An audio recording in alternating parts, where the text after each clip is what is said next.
읽고 쓰는 거 한글도 영어도 좀 이제 해야 되는데 어떻게 알려주는 게 효과적일까요? 통문자로 배워야 하는 건지 아니면 파닉스 방식으로 다음과 모음의 결합을 알려주는 방식으로 해야 할지 이 모든 논란을 종결시킬 만한 문자의 체계에 대해서 제가 알려드리도록 하겠습니다. 그럼 지금부터 시작합니다. 여러 가지 언어가 있고 그 안에도 다양한 특징이 있지만 전 세계의 많은 언어를 categorizing을 할 수가 있어요. 바로 표의 문자와 표음 문자로 나눌 수가 있어요. 자질 문자, 상형 문자 다양하게 있는데 가장 메인리 크게는 표의 문자와 표음 문자로 나눌 수가 있습니다. 우리나라는 이런 언어가 다 한자예요. 그래서 이 표자가 나타낼 표자. 근데 나타낸다고 하면 어려우니까 표시하다, 표현하다라고 생각을 하시면 돼요.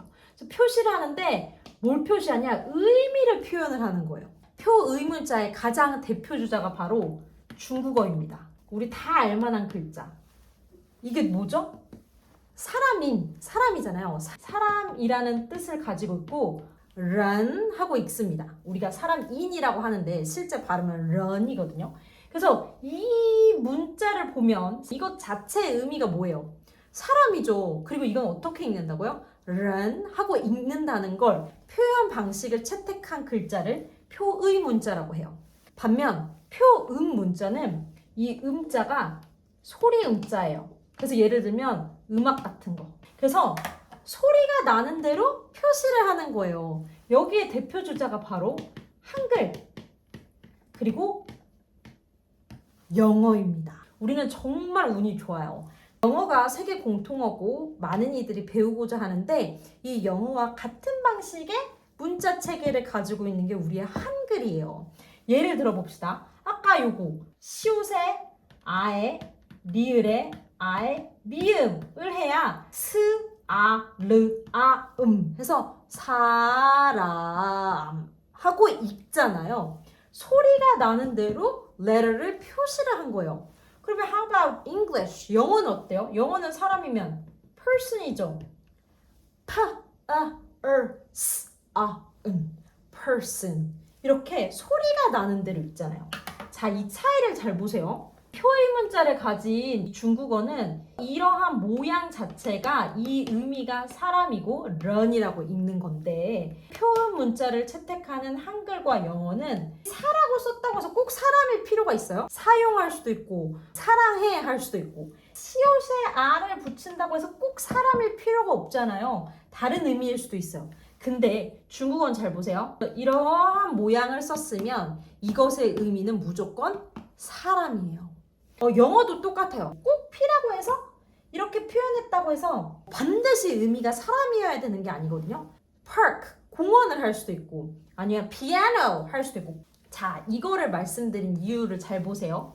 여러분 통글자로 아이들 요즘 스티커 붙이고 뭐 워크북도 있고 학습지도 있고 선생님이 오는 것도 있어요. 혹은 패드로 하는 것까지 있더라고요. 근데 통글자는 표의 문자한테 적합한 방식일까요? 표음 문자에 적합한 방식일까요?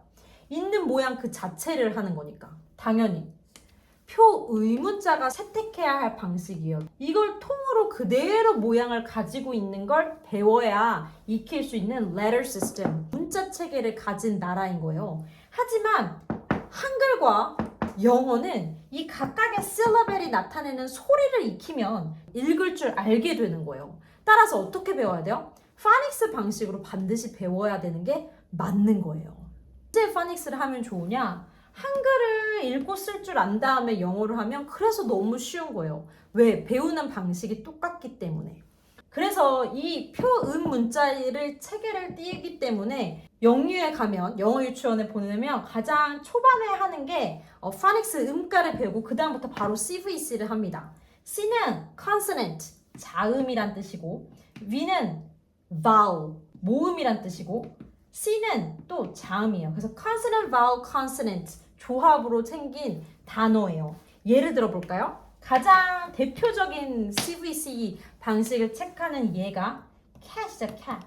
크, at, 아, 에, 이, 오, 우만 vowel, 모음이고 그 이외에는 나머지는 다 consonant, 자음이거든요. 그래서 크, at, 크라고 소리가 나고 에라고 소리가 나고 트라고 소리가 나는 음을 가지고 소리를 가지고 있기 때문에 이 방식을 크, 에, 트라고 쓰면 cat고 이것이 모여서 cat, 고양이라는 그 의미를 가지게 되는 거죠.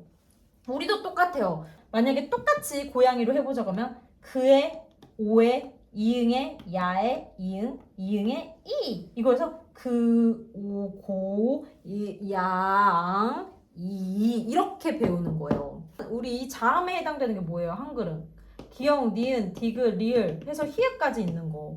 그리고 모음에 해당되는 거는 뭐예요? 아, 야, 어, 여, 오, 요, 우, 유, 으, 이 이게 모음이잖아요. 이렇게 둘이 원칙이 똑같아요. 왜? 둘 다 표음 문자이기 때문이에요. 음을, 소리를 표시하는 문자예요. 소리 나는 대로 쓰게 세종대왕님이 만든 거예요.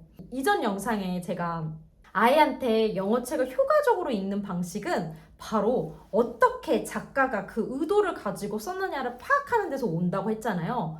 동일합니다. 그러면 한글을 후루룩 잘 뗄 수 있는 비결은 무엇이냐? 바로 한글을 창제한 세종대왕님의 그 원리 원칙을 들여다보면 답이 있어요. 세종대왕님이 가나다라 마바사라 이 다음에다가 모음을 결합하는 방식으로 다 만든 거거든요. 우리 천지 있잖아요. 하늘 땅에다가 여기 점 이렇게 붙여가지고 위에다 붙이고 아래다 붙이고 이런 원리들 있죠?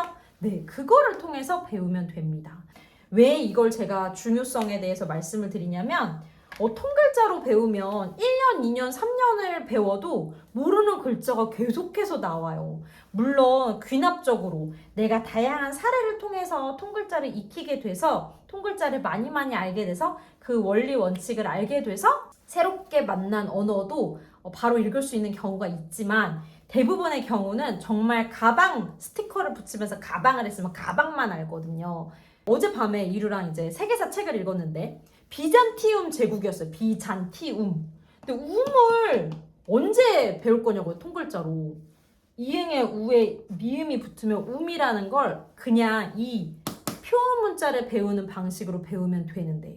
그래서 어릴 때부터 너무 스티커 붙이고 통글자를 배우는 방식으로 언어를 노출하기보다는 오히려 reading과 writing이 아닌 listening과 speaking, 다시 말해 많은 소리를 듣고 말할 수 있는 그 경험을 쌓는 게 훨씬 중요해요.